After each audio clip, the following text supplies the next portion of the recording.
Hi, my name is Dr. Mark Holt, orthopedic surgeon at Hocking Valley Community Hospital.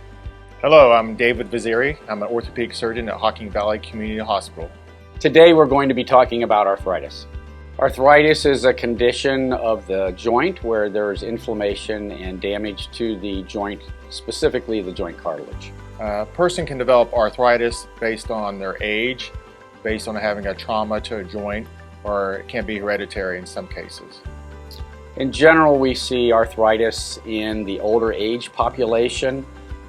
You can see it in younger people, especially if they've had trauma, or as Dr. Vaziri said, if somebody has an inflammatory or an inherited arthritis. So in order to prevent arthritis that may be degenerative in nature, I would recommend people have a healthy lifestyle consisting of exercising several times a week.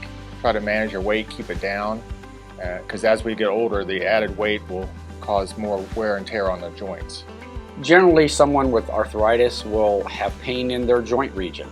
That's probably the most common thing. They may notice swelling, stiffness, pain at night. Typically, how we treat arthritis initially is with anti-inflammatory medications such as Advil, Aleve, Motrin. We can modify activities. Occasionally, a patient may require a cortisone injection to a joint like a knee.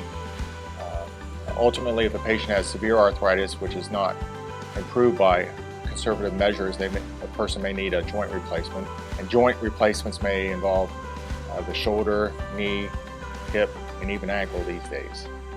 So if you're a patient and you want to be seen for a possible arthritic problem or any musculoskeletal issue, please call our office at 740-380-8140.